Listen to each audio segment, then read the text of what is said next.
to Hofstra University. Maurice Dubois is standing by. He's got a guest to talk strategy. Maurice? That we will, Christine. Thanks so much. Right now, I'm joined by Larry Levy. He's the executive dean at Hofstra's National Center for Suburban Studies. He's also been a reporter and a columnist in the past. He covered Hillary Clinton's run for the White House back in 2008, among many other things. Larry, good to see you.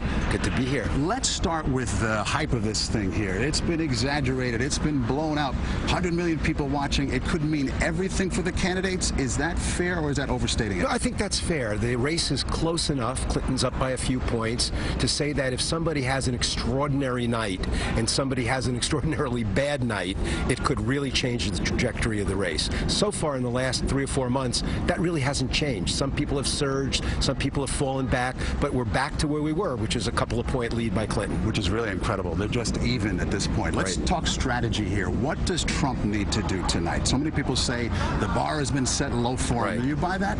Well, both Trump and Clinton have to pay attention to the Hippocratic oath of politics. You do that with vice presidential candidates. You do that at conventions. It's first do no harm.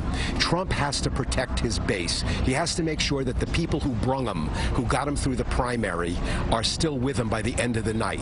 But he also has to try to pick up a few more points worth of suburban swing voters, essentially. People who may not have made up their minds, or Republicans who are not really going to vote for Clinton, but might stay home or vote for a third-party candidate. And if Hillary Clinton has the same issue, she needs to make sure that her base is there, but she also needs to pick up either some of the soft Republicans, some of the Sanders supporters from the progressive side, and maybe some of those moderate suburban soccer moms. I just can't believe there are people undecided, but that's a whole other story at this point in the game. Let's talk about tone here. For Clinton, a lot of people say when she gets shrill, she turns people off. How important is tone tonight for her and for Trump as well?